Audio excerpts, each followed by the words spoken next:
8h01 agora, seguimos aqui com outras informações nesta manhã, isso porque nós tivemos a informação de que o parlamento português mudou regras para o processo de cidadania portuguesa, o que deve beneficiar os brasileiros. Para falar um pouco sobre o assunto, a gente conversa agora com Bruno Malman, diretor jurídico e técnico de Portugal.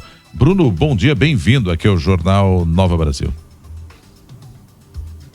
Olá, muito bom dia a todos. Rafael Donato, é um prazer estar aqui, trazer essa matéria que é muito caro para nós, quanto aos inúmeros milhares de descendentes de portugueses que aqui estão. Pois é, o que é que tem de novidade, o que é que mudou, o Bruno, e que pode facilitar a vida aí dos brasileiros? Então, o que aconteceu? Dia 5 de janeiro foi aprovado pela Assembleia da República a 11ª alteração da Lei da Nacionalidade Portuguesa, Lei 37 de 81, e ela trouxe algumas alterações, foram principalmente 7 artigos que tiveram bastante mudanças, e destes eu destaco 3, que são o artigo 6º, que aborda sobre os descendentes de judeus sefraditas. Foi colocado algumas restrições que dificultaram o acesso ao reconhecimento da nacionalidade por essa via de acesso. Destaco também o artigo 14, que aí foi um grande benefício aos descendentes de portugueses, que é com relação à limitação do reconhecimento da filiação. Então, existia uma limitação, a nacionalidade portuguesa, no artigo 14, ela limitava todos aqueles descendentes que não tinham reconhecimento da filiação na minoridade. Então, se a pessoa fosse reconhecida posteriormente aos 18 anos, por mais que ela fosse filha ou filho de um português ou de uma portuguesa, ela não tinha esse direito garantido. Pelo contrário, a lei era expressa no sentido de que ela não poderia aplicar para o reconhecimento da nacionalidade portuguesa. E também nós temos o artigo 15º, que ele fala sobre a questão da composição do prazo para o reconhecimento da naturalização. Então, aqui, aquelas pessoas que estão em Portugal estão, de certa forma, num processo de regularização, num processo para o reconhecimento da autorização de residência, eles agora vão poder agregar no prazo, que é 5 anos, para o reconhecimento dessa naturalização. Então, esses 3 são os principais pontos que eu trago aqui como as principais consequências para os descendentes de portugueses que cá estão no Brasil. Perfeito. Rafa? Bruno, tudo bem com o senhor? Bom dia. Eu queria que o senhor então comentasse para a gente se você acha que a expectativa é de que mais brasileiros se beneficiem dessa medida a partir desse momento. E quando que ela vai ser colocada em prática também? Olá, Rafael. Então, essa alteração da legislação, ela está ainda em fase de processo legislativo, tá? Ela não está em vigor. Está bem encaminhada, já tem um decreto legislativo da República, porque foi aprovado.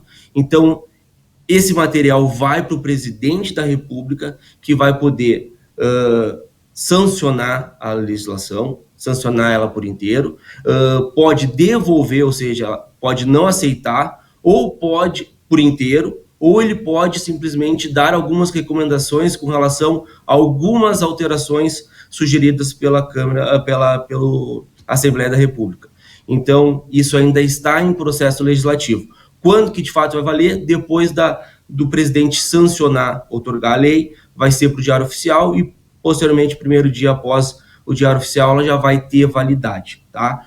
Com relação às consequências, as consequências são enormes e vão principalmente abranger um público muito carente em relação à questão do reconhecimento da perfiliação posteriormente à maioridade. São inúmeros, milhares de lusos descendentes que não têm acesso à nacionalidade portuguesa justamente em razão deste problema com relação à configuração da filiação na menoridade. São inúmeras pessoas que foram reconhecidas após os 18 anos e que não têm acesso à nacionalidade.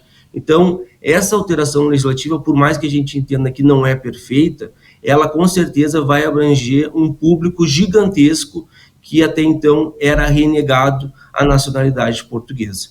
Então, respondendo de forma bem objetiva, milhares de lusos descendentes vão poder ser beneficiados em razão dessa alteração. Ô Bruno, recentemente a gente teve alguns casos envolvendo xenofobia contra brasileiros lá em Portugal. Pelo menos tivemos mais de um relato. Como é que está essa situação por lá? É tranquilo para o brasileiro se fixar em Portugal? Ainda há muitos casos de xenofobia. Você tem informação sobre isso ou não? Infelizmente, os relatos são cada vez mais crescentes com relação à xenofobia. Eu acredito que isso se dá também em razão da crescente permanência ou do número crescente de brasileiros que optaram por residir em Portugal, por viver em Portugal. Eu vivi em Portugal por longos 4 anos e pude perceber isso. Existe, de fato, uma xenofobia, é lamentável, mas a gente sabe que todos os países têm aqueles alvos, né? Portugal, o alvo geralmente são os das ex-colônias, então o pessoal de Angola, o pessoal do Brasil, o pessoal de Moçambique são os alvos de xenofobia, são os principais, da mesma forma que na Espanha os alvos de xenofobia são aqueles também das suas ex-colônias. Infelizmente esse número é crescente, é lamentável, mas a gente costuma ver com bastante frequência, não só nas divulgações pelo jornalismo, mas também por redes sociais e também, infelizmente, presencialmente no dia a dia, né? Na espera do ônibus, na estação de trem e assim por diante. E, inclusive também nos ambientes escolares, né? nas universidades, em mestrados, a gente percebe também que existe essa xenofobia. Bruno Malman, muito obrigado, pela entrevista aqui ao Jornalismo da Nova Brasil. Um bom dia para você. Foi um prazer. Até logo.